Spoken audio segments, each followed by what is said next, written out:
Makomima aikari itora ria Milimani mwena wa Maralal kaunti ya Samburu ni maroroganite kuregana na itua ria guturanira itora ria rungu rwa muthubari wa Maralal makiuga matirari na ripoti egi uhoro uyu. Changa yetu imeingia municipality na hatukukua na ripoti yoyote kama community ya kwamba tumeingizwa municipality.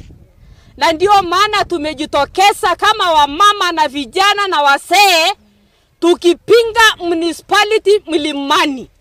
Tukikataa municipality Milimani. Kwa kawaida kusema municipality lazima watu wanahamasishwa kuhusu municipality.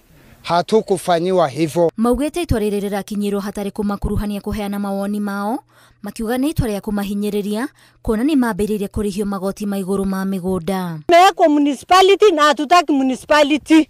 Wamama hapa hivi wanashoma makaa, hawana pesa ya kulipa pesa hiyo ya municipality. Kwa hivyo kilio yetu inaenda kwa president. Wamama wengi hapa sisi ni waolala hoi. Yani wamama tunakata makaa. You go for 3 days. Siku ya 4 ndo unakula chakula. Hatuna tutatoa wapi pesa ya kupatia municipality? Tutatoa wapi pesa ya kuweka kwa tumbo? Tutatoa wapi pesa ya kusomesha watoto wetu?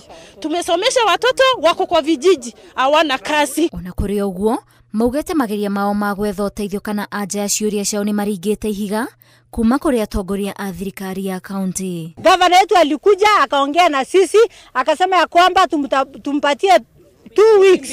Hakukuja mpaka wakati huu.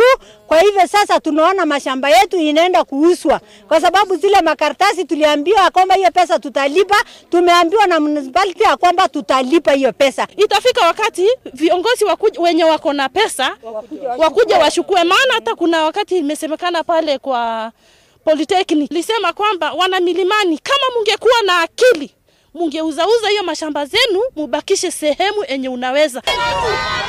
Gerifotare Noro TV, Jitago Waithira, Duati wa Mwangi.